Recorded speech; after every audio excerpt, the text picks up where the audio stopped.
Bienvenue dans ce nouvel épisode des agro-webinaires du mardi, consacré aux solutions fondées sur la nature en agroécologie, avec un épisode dédié au biocontrôle et à la biostimulation, où nous avons le plaisir d'accueillir Cécilia Multo et Delphine Paul-Dauphin, que je laisserai se présenter.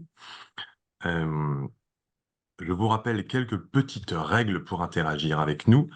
Le chat va être ouvert en quelques instants, donc vous pouvez interagir entre vous si vous voulez poster des informations. Et surtout, il y a un bouton Q et R, questions-réponses, qui vous permettent de poser toutes vos questions.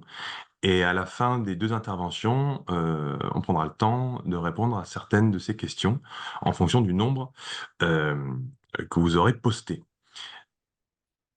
Alors sans plus attendre, je vais ouvrir le chat et je vais laisser Cécilia se présenter. Cécilia, je te laisse la main pour te présenter. Merci Julien. Donc, bonjour à toutes et tous, Cécilia Multo. Je suis chargée de partenariat et d'innovation à INRAE sur les thématiques du biocontrôle et de la biostimulation, donc à l'échelle nationale pour l'Institut. Et donc, je suis chargée de concevoir et de mettre en œuvre la stratégie d'INRAE autour de ces deux thématiques, biocontrôle et biostimulation. Et j'interviens dans l'animation de différents dispositifs que pilote INRAE et qui intègrent donc un axe sur le biocontrôle et ou la biostimulation. Merci Cécilia. Fine, je te laisse te présenter aussi. Oui, bonjour à tous. Donc, je suis Delphine Paul-Dauphin et j'ai pris la direction de l'association Biocontrôle et Biostimulation pour l'agroécologie depuis le 1er février dernier. Cette association a en charge d'assurer la gouvernance du grand défi du même nom, donc Biocontrôle et Biostimulation pour l'agroécologie, qui est un dispositif France 2030 et qui a vocation à accélérer et déployer toutes les innovations dans le biocontrôle et dans la biosimulation. Mais je crois qu'on va avoir l'occasion d'en parler durant cette heure. Exactement. Et moi, je suis donc Julien Coyer. Je suis chargé des coopérations formation-recherche au sein d'Agrium, la cellule d'appui de toutes les écoles d'agro-public de l'ENRAE et du CIRAD. Et cet agro-webinaire est fait en partenariat avec l'ACTA et l'Académie d'agriculture de France. Alors, première question, effectivement, comment, Cécilia, tu définirais le biocontrôle et la biostimulation? Alors, je propose de vous présenter quelques slides pour en parler un peu plus en détail. Alors, je fais le test, vous me dites si ça fonctionne bien. Hop. Est-ce que c'est bon? Est-ce Impeccable. que c'est en plein écran? Super. Super. Alors, c'est parti. Donc, le biocontrôle et la biostimulation. Alors, on va commencer par le biocontrôle. Donc, le biocontrôle, c'est un ensemble de stratégies de protection des cultures qui va s'appuyer sur des régulations qui sont présentes dans la nature entre les bioagresseurs et leurs ennemis naturels. Donc, quand on parle de biocontrôle, ce à quoi on pense le plus souvent, c'est le fait de développer et déployer des produits de biocontrôle. Alors, c'est effectivement une des formes de biocontrôle qu'on va appeler le biocontrôle par augmentation. J'arrive à faire défiler mes slides. Voilà, biocontrôle par augmentation. Donc, le biocontrôle par augmentation, c'est le fait d'aller introduire de manière répétée les ennemis naturels, indigènes ou exotiques dans un système de culture. Donc, il existe 4 types de produits de biocontrôle. Les macro-organismes, donc ça peut être des insectes, des acariens, des nématodes. Ça peut être des micro-organismes, des bactéries, des virus ou des champignons. Ça peut être également des substances naturelles qui peuvent être dérivées, par exemple, des micro-organismes. Ou ça peut être des substances qui sont d'origine animale ou végétale ou minérale. Et il existe aussi un autre type de produit de biocontrôle, les médiateurs chimiques, donc on voit ici. Donc les médiateurs chimiques, ils reposent sur les mécanismes de communication entre organismes, soit entre organismes d'une même espèce, par exemple le cas de la confusion sexuelle, on va venir avec des molécules odorantes perturber la phase d'accouplement entre des bioagresseurs. Ça peut être aussi sur la communication entre un insecte ravageur, par exemple, et sa plante cible. Et donc là, on va utiliser des parfums qui vont mimer les odeurs de la plante, au contraire des odeurs qui sont répulsives pour les insectes, donc soit pour repousser les bioagresseurs, soit au contraire pour les attirer dans des pièges. Donc l'ensemble de ces produits, ils entrent à l'échelle française dans le cadre réglementaire qui est défini dans le code rural et de la pêche maritime, l'article L 253-6.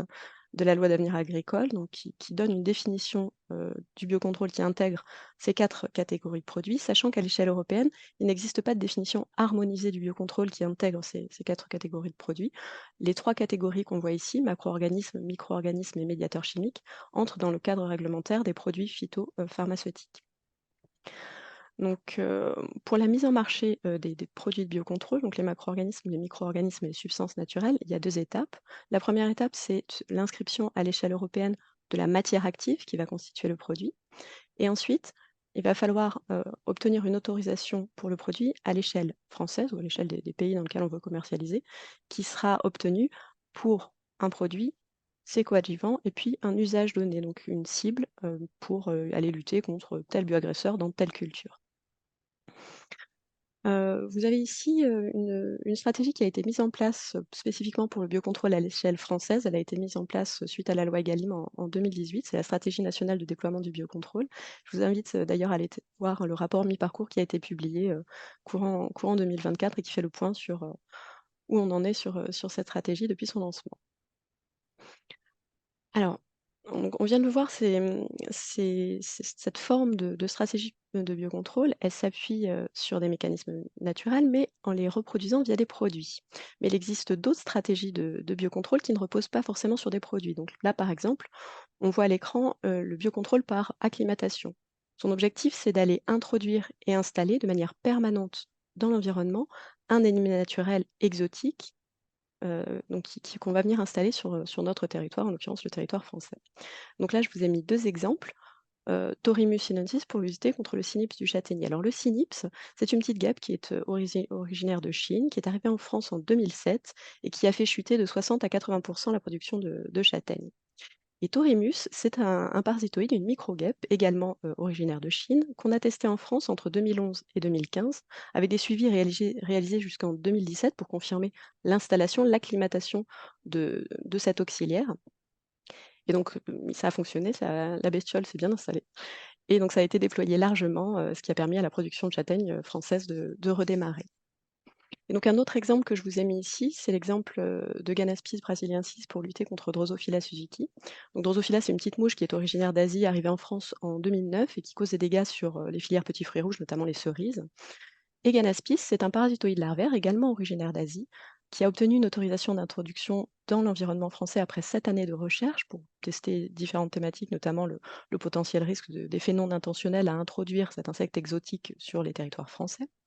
Donc il y a des premiers lâchers qui ont été réalisés en 2023, qui sont prévus jusqu'en 2025, le tout pour aller vérifier l'installation, l'acclimatation et bien sûr le service rendu. Est-ce qu'effectivement il y a un contrôle de Drosophila suzuki par Ganaspis, du fait de l'avoir introduit dans l'environnement?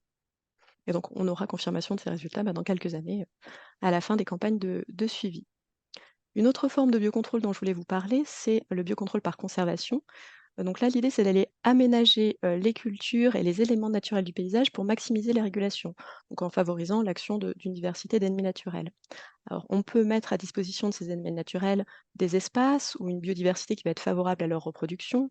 On peut leur mettre également des ressources pour se nourrir pendant que le bioagresseur n'est pas là.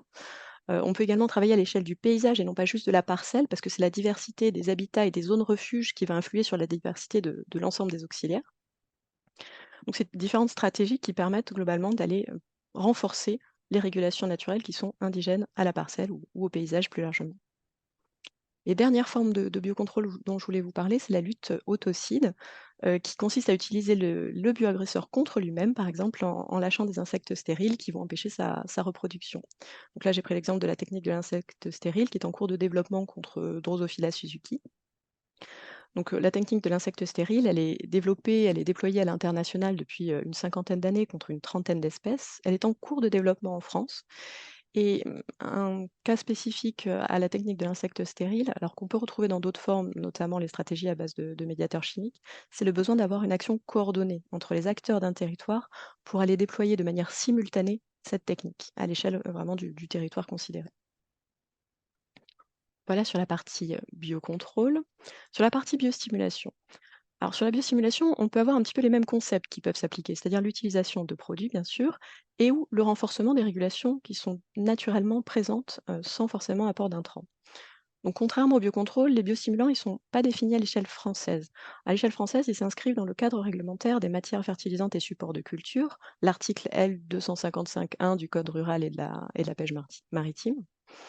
Par contre, ils sont définis à l'échelle européenne. Ils sont définis dans un règlement, le règlement 2019-1009, qui est entré en application en 2022 et qui les définit comme des fertilisants qui ont pour fonction de stimuler les processus de nutrition des végétaux, indépendamment des éléments nutritifs contenus dans le produit, et dont le seul but est d'améliorer une ou plusieurs des caractéristiques des végétaux ou de la rhizosphère. Donc les caractéristiques ciblées, ça peut être l'efficacité de l'utilisation des éléments nutritifs, ça peut être la tolérance au stress abiotique, ça va être les caractéristiques qualitatives, organoleptiques par exemple, des productions, et ça va être aussi la disponibilité des éléments nutritifs à l'échelle du sol ou de la rhizosphère. Donc si je veux faire le lien avec le biocontrôle par conservation que j'évoquais tout à l'heure, on peut conduire le même type d'approche en fait en biostimulation. On a par exemple des travaux en cours, du côté de Dijon, sur l'impact des pratiques agricoles, de gestion, du vignoble sur les fonctionnalités qui sont apportées par le réseau mycorhizien, donc dans les sols viticoles. Donc ce que je vous ai pas dit au niveau du règlement, c'est qu'il y a différents types de produits, microbiens, des produits biostimulants pardon, des biostimulants microbiens, avec l'exemple, assez connu des rhizobiums, on peut citer les mycorhizes aussi. Et il y a aussi des biostimulants qui sont non microbiens, donc qui sont issus d'une diversité d'origines, notamment des acides aminés, des algues, des acides humiques, et cetera. Et donc si je reviens à ce que je disais tout à l'heure pour faire le parallèle avec le biocontrôle par conservation, c'est qu'effectivement, ces différentes régulations, on les trouve bien sûr à l'état naturel. Et je voulais, vous mettre deux exemples parce que je les trouve très parlants, qui sont illustrés en fait dans des bandes dessinées. Donc il y en a 3 qui ont été produites, mais 2 qui sont vraiment sur la thématique du jour. La thèse d'Antoine Sportes, qui est illustrée donc ici là en BD par Thibaut Roy, et la thèse de Céline Durnay. Alors on n'a pas forcément le temps de les regarder en détail aujourd'hui, mais je vous invite à aller les voir. Elles sont assez faciles à comprendre et très bien illustrées. Hem Donc, pour répondre à la deuxième partie de ta question, Julien, qui était, finalement, le lien, entre biocontrôle et biostimulation et puis, les solutions fondées sur la nature, Et qui justement, est la le semaine dernière avec, Alain Renaudin, on a eu une approche, un peu sur le biomimétisme où Alain, lui, définissait, avec son point de vue, ce qu'étaient les solutions fondées sur la nature, pour l'agroécologie. Là, comme on a parlé, tu as bien défini biostimulation, et biocontrôle. Et toi, par rapport, voilà, à ta casquette de chercheuse à l'INRAE, toi, quel lien tu fais avec, les solutions fondées sur la nature, en agroécologie avec ces, biostimulation et biocontrôle? alors sur solutions fondées sur la nature, pour moi, c'est assez évident, enfin, on vient de le voir, on est directement dedans. Le biocontrôle, la biostimulation, c'est basé sur des mécanismes naturels. Dans le cas des produits, ce sont des mimétiques strictes de ce qui se passe à l'état naturel. Donc on est complètement sur, la question des solutions fondées sur la nature. Effectivement, là, au niveau de l'INRAE, où on est sur, de la recherche agronomique, typiquement, voilà, c'est génial là de pouvoir parler de ça. Qu'est-ce qui est fait en ce moment sur ces aspects-là, au niveau de l'INRAE? Alors, j'avais préparé du coup 2 exemples pour répondre à ta question, parce qu'on n'a pas forcément Ouais. toute l'après-midi non plus, donc je vais centrer juste sur deux exemples, qui illustrent donc différentes formes, de biocontrôle, et de biostimulation, et donc je vous propose de démarrer, par les médiateurs chimiques. Alors là, c'est une vue d'ensemble, ce dont on va parler, mais on va le fractionner un petit peu au fur et à mesure. Donc pour rappel, je l'ai dit tout à l'heure, mais les médiateurs chimiques, sont les molécules qui permettent à des organismes de dialoguer entre eux via des signaux chimiques. Alors ici, on va cibler les composés odorants qui sont émis par la plante, en l'occurrence, la févrole, et donc pour le bioagresseur ciblé, c'est la bruche de la févrole. Donc la discipline académique qui étudie ça, c'est l'écologie chimique. Et le berceau chez nous de l'écologie chimique, il est à Versailles, à l'unité, IES. Et donc cette unité, elle a fait une première collaboration avec Arvalis, dans le cadre de laquelle un premier cocktail de molécules odorantes a été caractérisé. Ce cocktail, il était émis par, les plantes de févrole, il était attractif pour la bruche. Il était émis plus spécifiquement par les gousses. Et donc ces résultats, ils ont fait l'objet d'un premier brevet qui a été déposé en 2015. Ensuite, les févroles sont entrés dans le giron de Terrinovia. À la base, il n'y avait pas cette distinction grande culture et oléoprotéagineux, mais ça s'est fait par la suite. Donc, on a continué les recherches sur cette thématique avec Terrinovia. Et ça aboutit à un second brevet, cette fois-ci sur le cocktail de molécules odorantes émis par les fleurs. Et c'est suite à ça qu'est née l'idée de travailler sur un itinéraire technique séquentiel en combinant ces deux attractifs, gousses et fleurs dans le temps, pour les mettre sur des pièges et donc arriver à attirer au maximum les févroles, les bruges pardon, dans ces pièges, et donc contribuer progressivement à diminuer les tailles de population. Donc ces résultats, donc l'itinéraire complet a été breveté en 2020 et puis ces résultats, ils ont été transférés à une start-up qui est née, à ce moment-là, la start-up, Agréodor, donc qui les exploite ces résultats et avec laquelle nous avons depuis, largement diversifié notre partenariat, donc sur différents bioagresseurs. Par exemple, sur, les pucerons dans le cadre du plan national de recherche et innovation pour sortir des néonicotinoïdes en betterave, pour lutter contre la jaunisse de la betterave. On travaille, également ensemble dans le cadre du plan Sortie du Phosmet pour lutter contre la grosse altisse du colza. On a développé des partenariats aussi autour d'objets connectés, par exemple dans le cadre d'un projet qui s'appelle EFITRAPS pour, travailler sur des diffuseurs connectés, pour pouvoir diffuser au bon moment et au bon endroit. Et puis on a plus récemment, on s'est associé donc avec plusieurs unités, l'unité historique de Versailles bien sûr, et puis des unités à Avignon, à Rennes, avec plusieurs instituts techniques et avec Agréodor pour concevoir une plateforme de criblage, de développement et de déploiement de médiateurs chimiques à haut débit, donc qui fait l'objet d'un projet lauréat de l'appel à projet Parsada. Vous avez quelques éléments d'infos là sur la slide. Je vous en dis pas plus, il y a un communiqué de presse qui paraîtra bientôt sur le sujet. Donc ça, c'était un premier exemple. Et un autre exemple que je voulais vous proposer, c'était un exemple sur les couverts végétaux. Alors là, c'est pareil, je vous ai fait une petite histoire, j'aime bien raconter des histoires. Donc l'histoire côté académique, elle démarre en 2013, avec des premières expérimentations qui ont été menées au sein d'une unité à Bordeaux, cette fois-ci, l'UMR SAV, Santé Agroécologie Vignoble, sur les effets de l'enherbement spontané et des couverts végétaux sur la régulation naturelle des insectes ravageurs de culture, de la vigne. Donc l'analyse de toutes ces données, ça a permis aux chercheurs de démontrer, l'efficacité de maintenir un couvert végétal dans les interrants de vigne pour réguler les populations tordeuses de la vigne. Et ça a fait l'objet, d'une première publication, ici en 2017. Heu, cette même année, il y a eu le lancement d'un laboratoire d'innovation territoriale, le LIT Bacchus, centré sur la biodiversité et les services écosystémiques dans les paysages, viticoles. Heu, ce laboratoire d'innovation territoriale, donc il va associer de nombreux partenaires. Alors vous avez une toute petite carte ici, mais c'est le territoire viticole concerné, c'est quand même 900 km² entre deux mers et le Libournais. Et donc dans le cadre de ce laboratoire, bah, il y a différentes études qui ont été menées sur les effets de la diversité, végétale des mélanges fleuris sur les communautés d'ennemis naturels, sur la régulation des insectes ravageurs. Donc on est plutôt sur des questions de lutte biologique par conservation que j'évoquais tout à l'heure. Donc, entre 2017 et 2018, ils ont conduit ces différents travaux. L'ensemble de ces résultats, ça a été synthétisé dans une ESCO qui est disponible, une expertise collective qui s'appelle Ecobios, qui est disponible, donc qui a été publiée en 2019. Et suite à ça, les travaux se sont poursuivis et ont contribué, enfin ont permis de publier un autre article sur les effets des couverts végétaux sur les ennemis naturels dans leur ensemble et la régulation des ravageurs, donc en 2021. Et en parallèle de ça, il y a un groupe de travail qui s'est lancé dans le cadre de ce laboratoire d'innovation territoriale Bacchus, centré spécifiquement sur les couverts végétaux. Et c'est dans le cadre de ce groupe de travail qu'a émergé l'idée d'une nouvelle application qui a été développée par un processus itératif en fait, d'aller-retour entre les acteurs de terrain pour identifier vraiment le cahier des charges de cette application.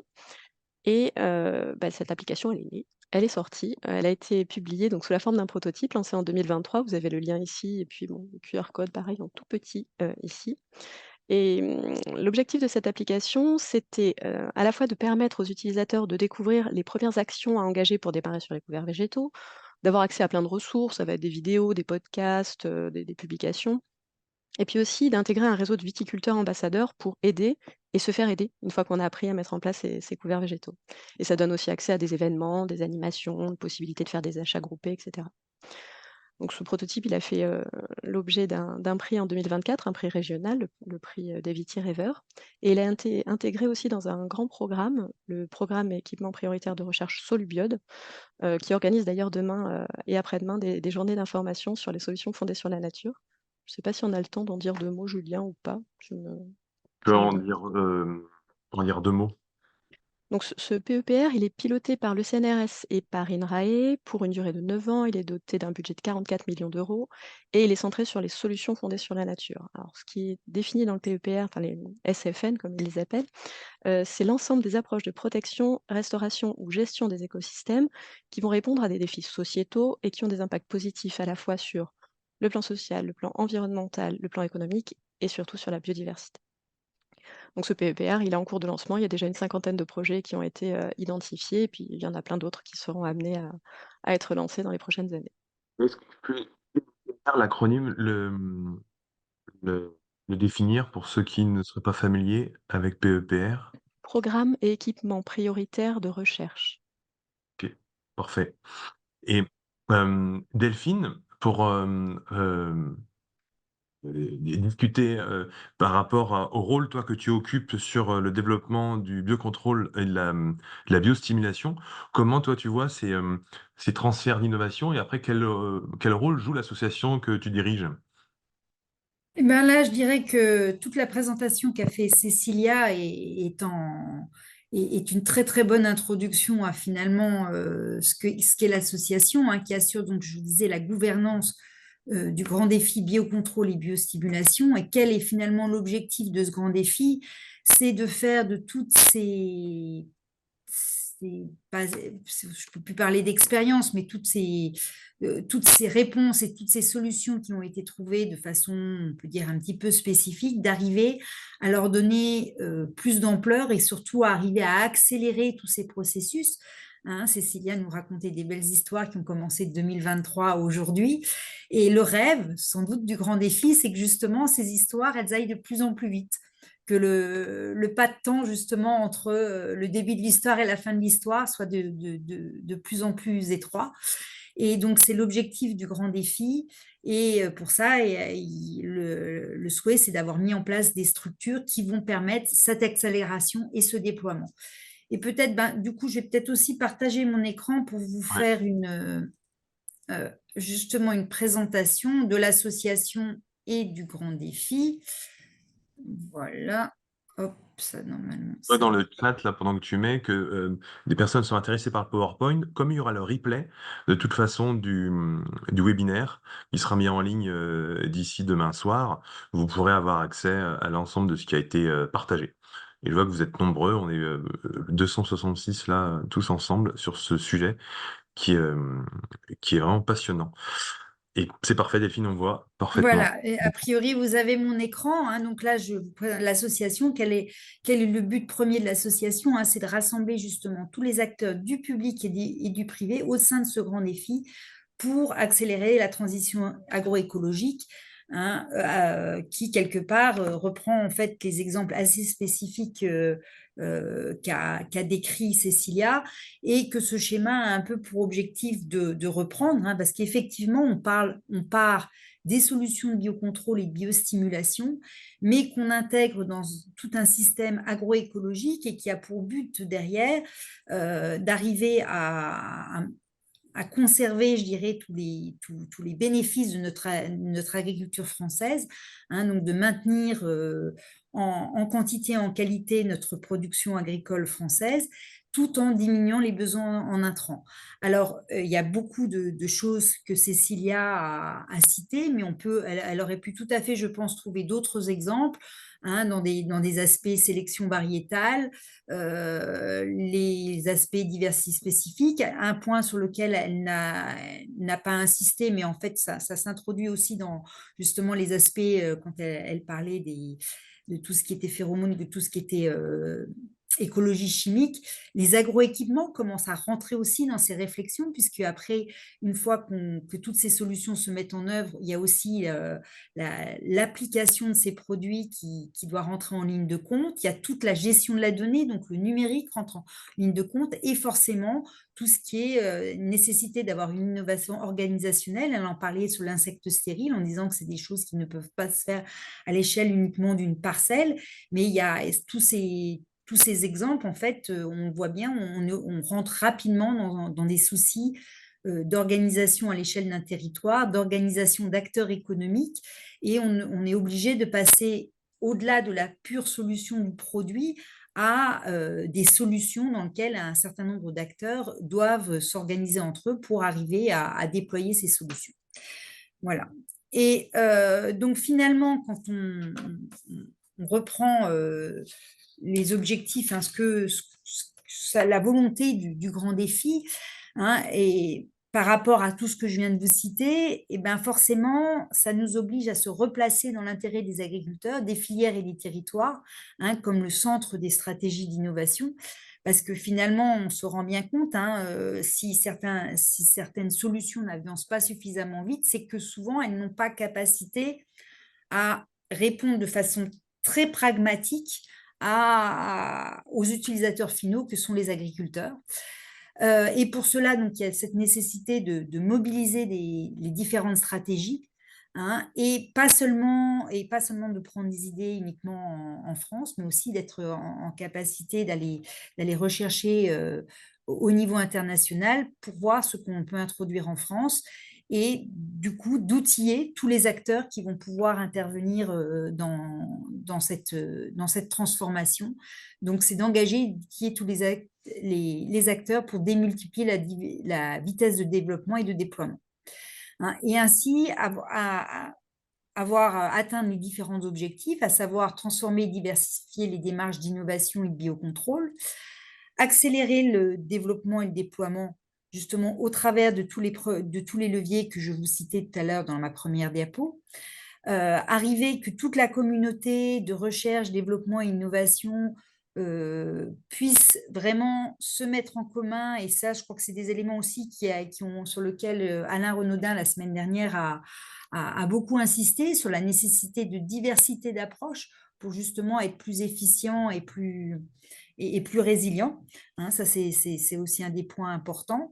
Je vous disais, qui dit acteur dit aussi nécessité d'avoir un modèle économique satisfaisant, hein, quand on parle de ces solutions de biocontrôle et de biostimulation. Quand on en parle au niveau des exploitations, ils nous diront, tout exploitant nous dira oui, on est d'accord pour y aller dans la mesure où techniquement et économiquement c'est viable. Donc, ça veut dire qu'il y a cette nécessité d'avoir un partage de valeur et d'arriver à diversifier les modèles d'affaires. Et ça fait partie des objectifs très importants que se fixe le grand défi, hein. Et justement, aujourd'hui, vis-à-vis justement de tous ces freins, on se rend compte qu'il y a des solutions qui, a priori, n'ont aucune raison de ne pas se développer plus parce que techniquement, on estime et économiquement qu'elles sont tout à fait satisfaisantes.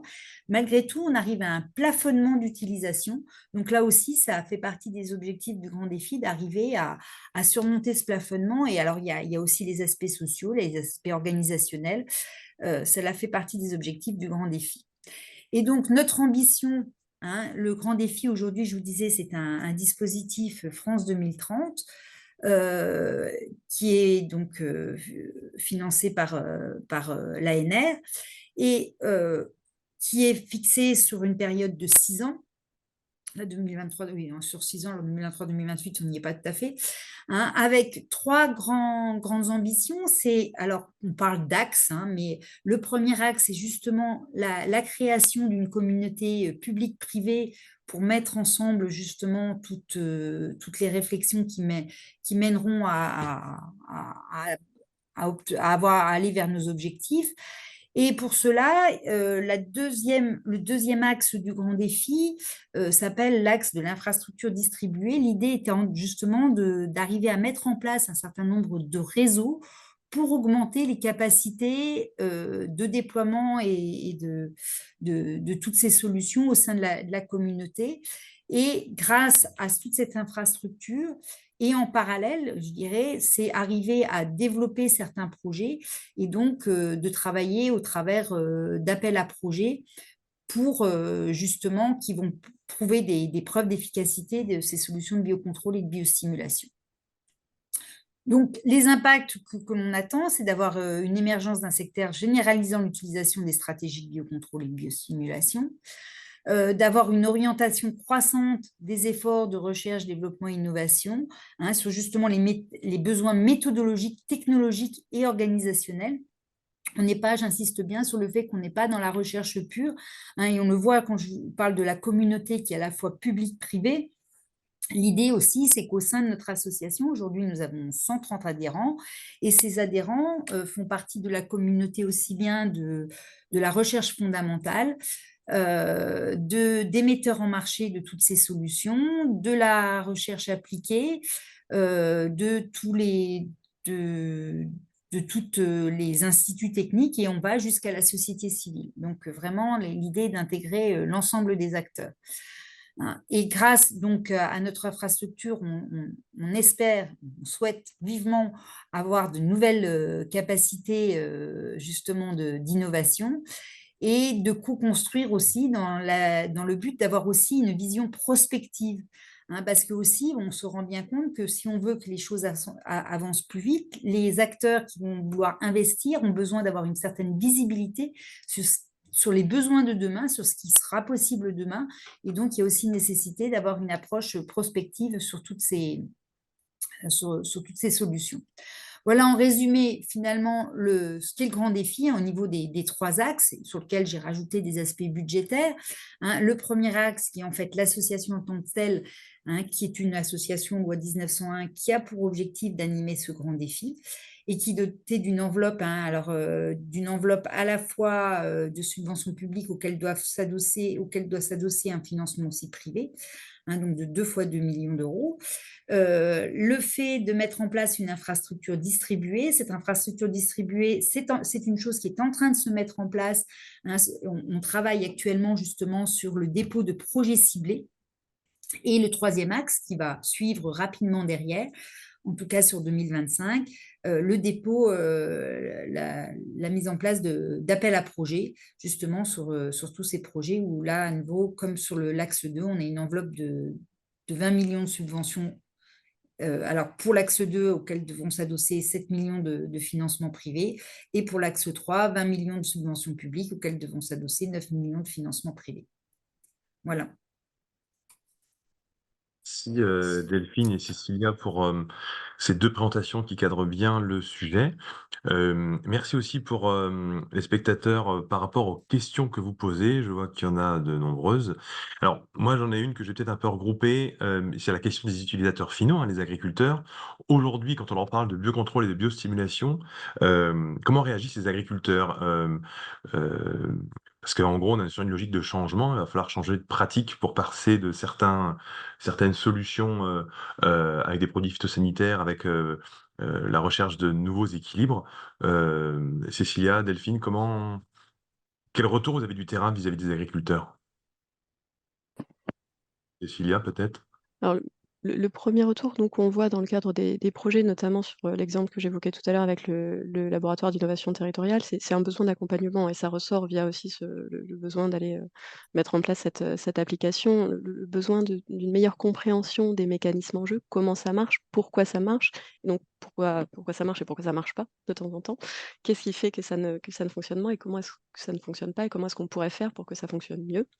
Donc il y a vraiment ce fort besoin de formation qui ressort et puis d'accompagnement, à la mise en œuvre, au déploiement de ces solutions sous toutes leurs formes. Les produits aussi bien que plutôt les services, type, biocontrôle par conservation, par acclimatation et cetera.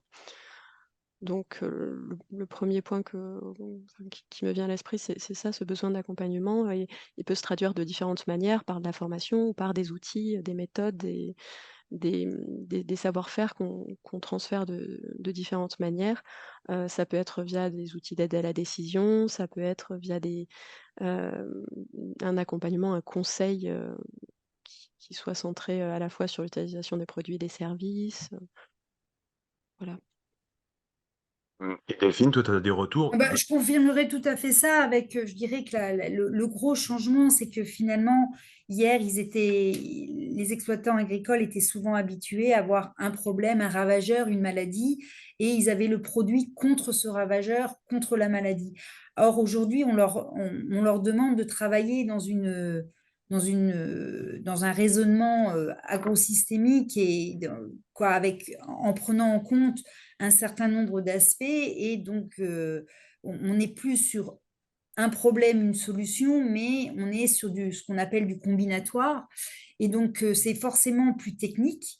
Hein, ça nécessite des diagnostics beaucoup plus précis. Et donc, l'accompagnement dont vient de parler Cécilia englobe justement tout ça. C'est que il y a cette nécessité d'avoir une bonne analyse en amont je dirais, de sa culture. On n'attend pas seulement de voir une maladie, un ravageur, mais il y a vraiment une approche qui doit se faire beaucoup plus en amont et qui doit être effectivement bien mieux accompagnée par des outils de la décision, par des personnes qui vont quelque part sécuriser l'emploi de ces différentes solutions et pour que surtout on ne se retrouve pas dans les cas de figure qui finalement sont souvent des faux, je dirais presque des faux échecs, c'est dire ça marche pas, non, ça n'a pas été utilisé dans les bonnes conditions. Et c'est vraiment ça aujourd'hui qu'on doit arriver à lever. Parce que dire ça marche pas, c'est pas une réponse en soi Et par rapport à la aujourd'hui, par rapport à toutes ces solutions de biocontrôle et de biostimulation. Et sur j'avais une question moi sur alors, parce que ça ressort aussi dans les questions sur le pas de temps, parce qu'effectivement, on peut pas accélérer le rythme des saisons. Question sur, le pas de temps un peu attendu. Alors c'est France 2030, mais j'imagine par rapport aux premiers résultats qu'il y a des choses concrètes qui sortent. Et une autre question associée à la gouvernance. Est-ce que les agriculteurs sont partie prenante? Parce que tu parlais de toute la chaîne de valeur finalement de la recherche fondamentale jusqu'à la société civile au sein d'ABA. Est-ce que les agriculteurs sont bien en prise directe un peu avec les orientations des recherches, par exemple? Alors, notre souhait, c'est qu'il le soit un maximum. Hein. Nous, tous les adhérents dans l'association, tout le monde est accueilli à bras ouverts. Aujourd'hui, au niveau de la représentativité des exploitations agricoles, finalement, on l'a plus au travers des filières. Hein, et on aimerait avoir, parce que en toute sincérité, hein, dans nos 130 adhérents, aujourd'hui, on a une forte représentativité des fabricants de solutions. Et on aimerait que la représentativité soit beaucoup plus importante au niveau des exploitations agricoles et en particulier au travers, quand on parle filière, hein, alors on souhaiterait aussi avoir, par exemple, la grande distribution qui soit présente au sein de notre association. Hein, on a des ONG, mais on n'a pas d'acteurs de la grande distribution. Et puis après, toute la première transformation, les collecteurs, donc les COP et les négoces, hein, aujourd'hui sont présents plus en tête de réseau euh, en tant que entité justement territoriale. Mais notre souhait, c'est vraiment d'avoir une plus forte représentativité euh, de ces acteurs-là parce que on pense sincèrement qu'ils sont les acteurs clés pour, euh, pour donner les bonnes orientations justement à toutes les priorités qu'on donnera dans le grand défi. En tout cas, dans ce que j'entends, tu appelles aussi à diversifier encore plus les gens qui font partie du grand défi, quoi. Effectivement, de Tout à fait. l'agriculteur à la grande distribution. Euh, Très bien, merci. Dans les autres questions, merci Cécilia, je vois que tu réponds à un certain nombre de questions. J'essaye. Donc n'hésitez pas aussi, pour les spectateurs, d'aller voir dans questions-réponses. Alors je vois qu'il y en a pas mal qui arrivent. On va essayer de les prendre là dans les 20 minutes qui vont encore, qui nous rapprochent de 14 heures. Euh, Moi j'avais une autre question sur alors, on parle des usagers, des agriculteurs, mais finalement, quand tu parlais de la société civile, comment on embarque aussi les changements de représentation? Parce que biocontrôle et biosimulation, je pense qu'on est entre experts, où il y a peut-être aussi des personnes dans le public là qui connaissent pas du tout. Après, ça serait intéressant de voir quel est le public de ce webinaire. Euh, mais aujourd'hui, comment la société civile, elle s'empare de ces sujets, de ton point de vue, Delphine? Alors, la société civile, elle s'en empare malheureusement aussi souvent, quoi. la société civile, comme beaucoup de sujets en règle générale, ce qu'elle en connaît, c'est ce que la presse lui délivre. Hein. Et aujourd'hui, je pense qu'on a une vraie... Alors, ça ne fait pas partie des missions du grand défi, mais il faut quand même le garder en tête, hein, parce que ça sera important dans le déploiement des différentes solutions. Mais la société civile n'a pas forcément bien conscience à la fois des progrès qui sont réalisés par les exploitants agricoles et justement, quoi, toutes ces démarches de progrès, là, on parle toujours de l'agribashing, hein, mais c'est une réalité. Et donc, ce serait important. Il est important aussi que cette communication arrive jusqu'à la société civile pour qu'à la fois le consommateur final comprenne que ces solutions sont plus complexes que les solutions conventionnelles, demandent plus de formation, plus d'accompagnement, demandent plus de temps, donc coûtent plus cher, donc peuvent avoir des répercussions au niveau du coût des productions. Et là, justement, quand je parlais tout à l'heure de nouveaux modèles économiques, il est important de repenser ces modèles économiques, partage de valeurs, partage de risques. C'est tous des éléments que l'on souhaite considérer dans le déploiement des solutions dans le grand défi. Après, les choses avancent lentement, mais elles avancent. Il faut regarder les choses de façon positive.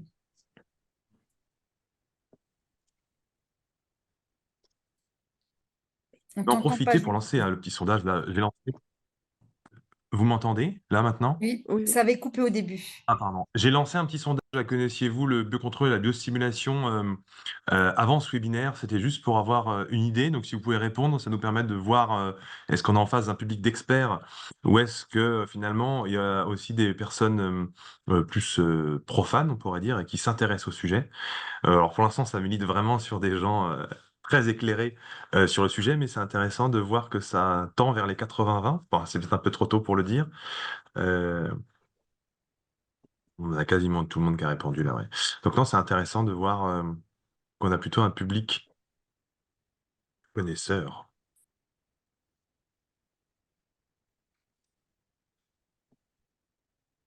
Il y a 77% des gens qui ont répondu, donc on va dire que le, les, les, les spectateurs aujourd'hui avaient déjà une idée de ce qu'était le biocontrôle et la biostimulation, d'où aussi les questions qui sont posées.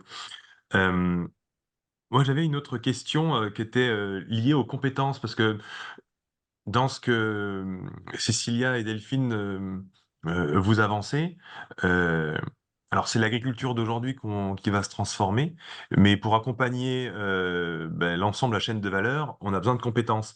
Et s'il y a des étudiants qui sont parmi les spectateurs ou qui regarderont ce webinaire a posteriori, euh, qu'est-ce que quel message vous aimeriez leur faire passer par rapport à l'enjeu de transformation aujourd'hui de nos agrosystèmes, on pourrait dire?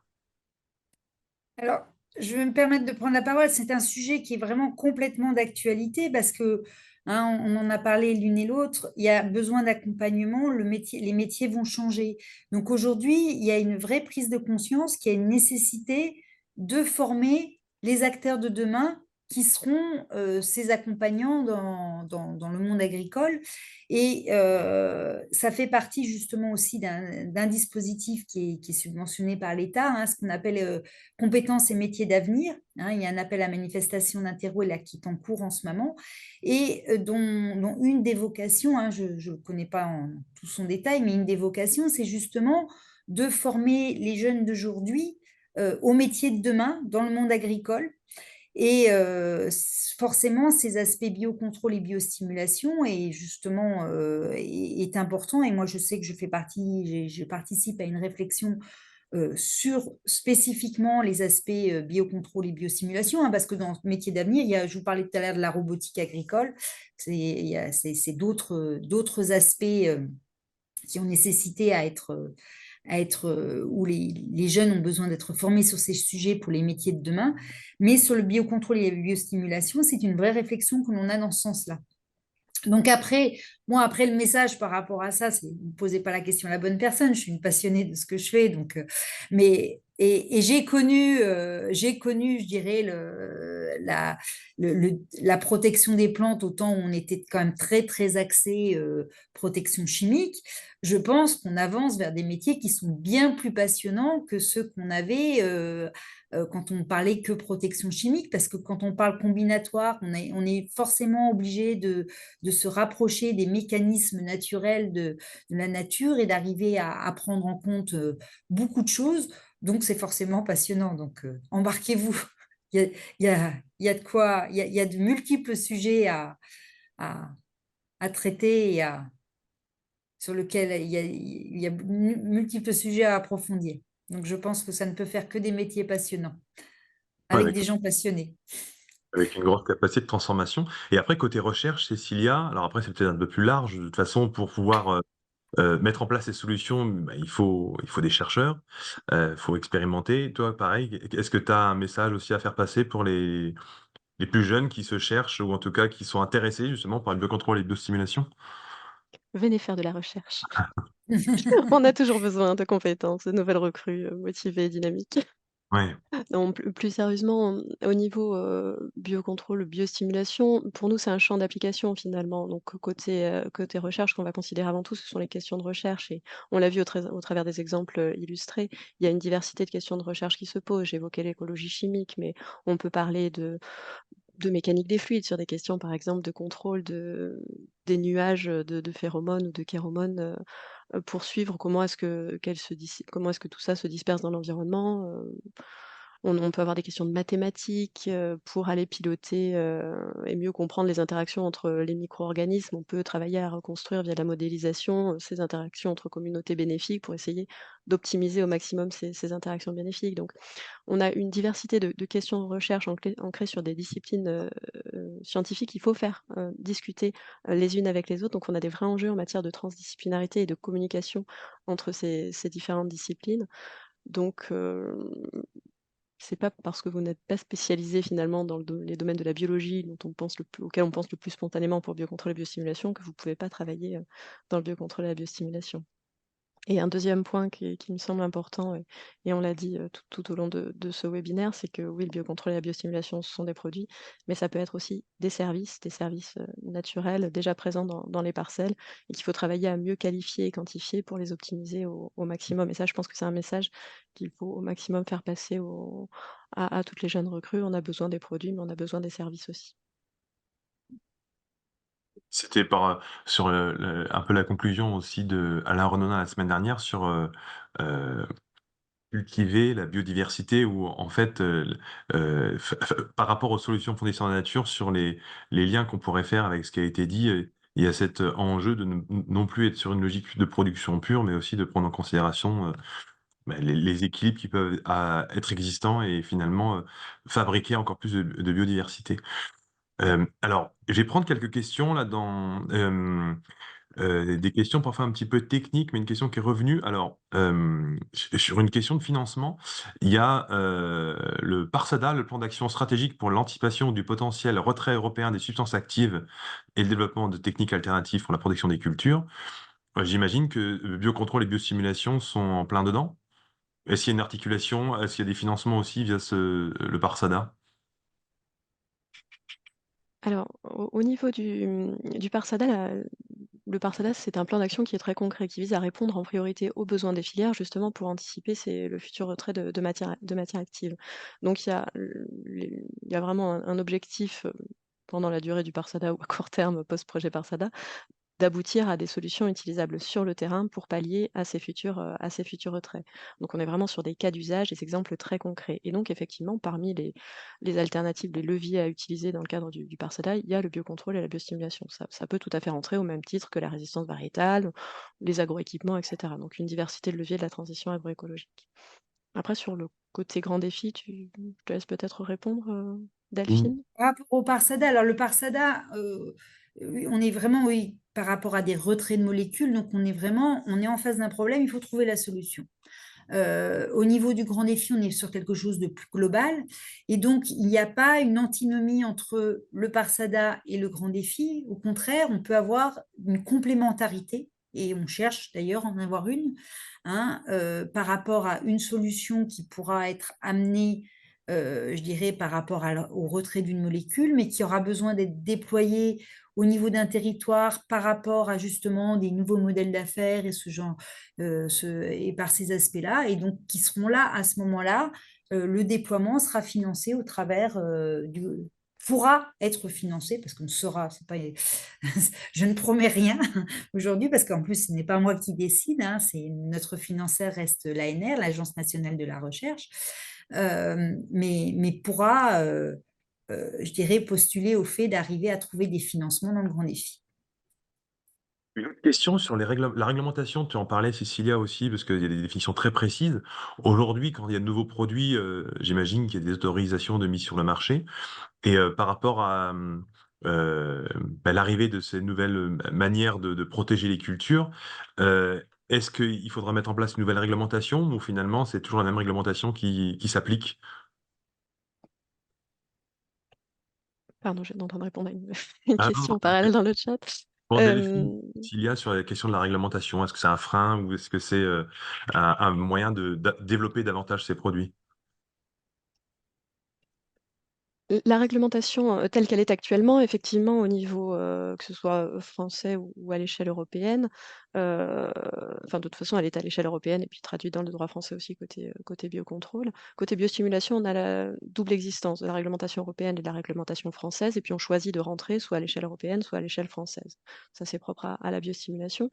Donc côté biocontrôle, effectivement, la réglementation est strictement calquée sur les produits phytopharmaceutiques puisqu'à l'échelle européenne, il n'y a pas de définition du biocontrôle comme je l'évoquais en introduction.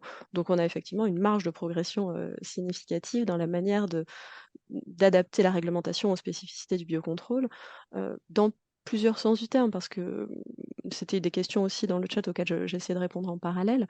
La question sur les effets non intentionnels, du biocontrôle ou de la biostimulation, bah, c'est pas parce que c'est naturel que c'est sans danger.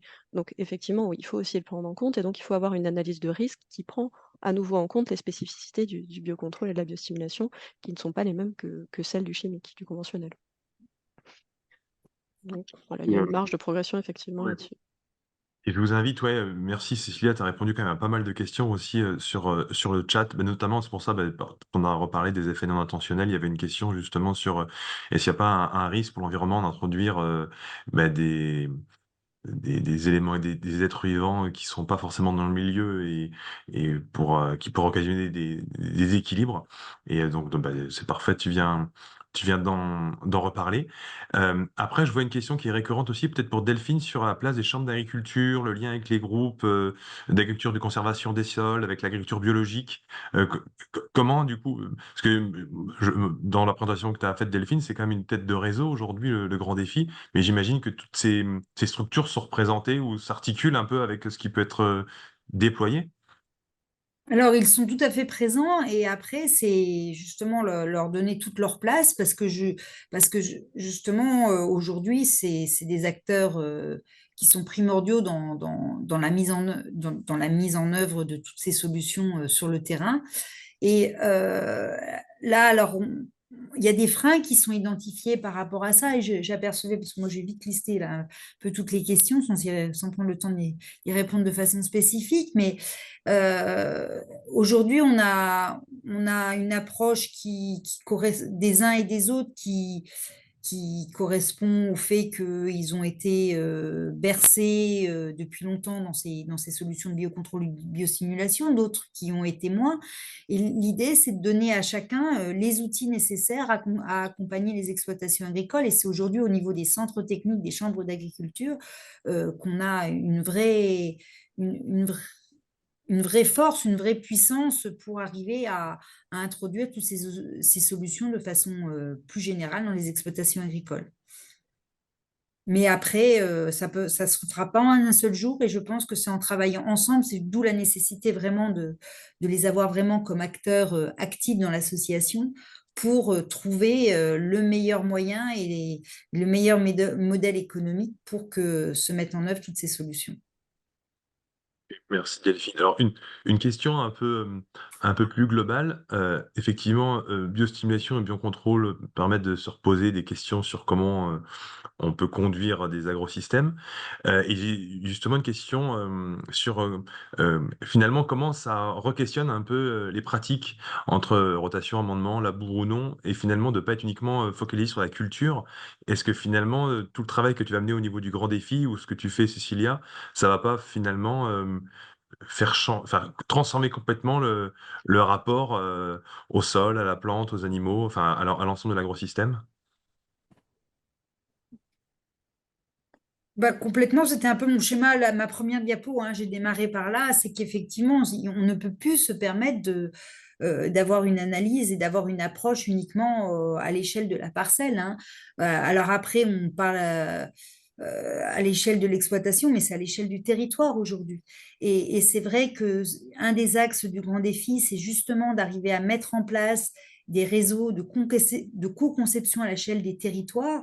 C'est vraiment dans cette co-conception, on entend aussi le côté espace naturel, mais aussi les acteurs économiques qui gravitent autour de tout dans tout cet écosystème, parce que demain, décider qu'il faut ajouter une culture dans une rotation, il faut s'assurer que cette culture, si elle a vocation à être consommée par l'homme, qu'elle puisse être consommée, qu'on ait les usines de transformation qui soient là pour les transformer et qu'on ait des consommateurs pour les consommer. Donc, c'est évident que on est vraiment sur un écosystème qui va largement s'élargir et qui a nécessité de s'élargir de toute façon. Merci Delphine. Il y a plusieurs questions aussi sur est-ce qu'aujourd'hui on suit les usages de ces nouvelles solutions, biocontrôle, biostimulation, et s'il y a des statistiques ou est-ce que le grand défi va en produire? Est-ce qu'on a un recul par rapport à ça? Alors, d'un point de vue statistique, on a des choses qui sont assez précises pour tout ce qui est produit de biocontrôle, pour la simple et bonne raison que trois des catégories des produits de biocontrôle sont des produits qui ont nécessité d'avoir une AMM. Qui dit AMM dit obligation pour les vendeurs d'avoir un certificat et d'avoir une traçabilité qui va jusqu'à l'acheteur final. Donc aujourd'hui, ça veut dire qu'on a des bases de données en capacité de suivre depuis, je ne saurais plus dire depuis quelle année, mais depuis un certain nombre d'années, la statistique des ventes de ces produits de biocontrôle. Donc là, on a des choses très, très précises et on voit aujourd'hui, alors je ne serais pas capable là, comme ça de vous redonner des chiffres, mais au niveau des interprofessions, justement, quoi, des syndicats professionnels des vendeurs de produits de biocontrôle, toutes ces statistiques, ils les ont sans aucun problème. Je suis sûre que même si vous allez sur les sites d'Alliance Biocontrôle ou de France Biocontrôle, vous allez trouver tous ces chiffres. Par contre, c'est plus compliqué aujourd'hui pour les biostimulants parce que justement, la définition des biostimulants n'est pas aussi précise et que la traçabilité n'est pas menée de la même façon. Mais l'objectif, c'est d'avoir un suivi d'être en capacité de notifier les démarches de progrès en termes d'utilisation grandissante des produits aussi de biostimulation. Je vois après des questions, mais je pense que les personnes pourront le trouver sur le site d'ABBA. Comment adhérer à ABBA? Euh, une question que... Alors, rapidement, le site, je suis plus très loin de pouvoir appuyer sur le bouton démarrage. Non. Voilà, il est quasi lancé, notre site internet. Mais jusqu'à maintenant, je dirais le meilleur moyen pour adhérer, c'est de m'appeler, hein. Et surtout, n'hésitez pas. Surtout, je voyais, il y avait plusieurs questions, un peu quelles étaient les structures entre les GI2E, les fermes défis.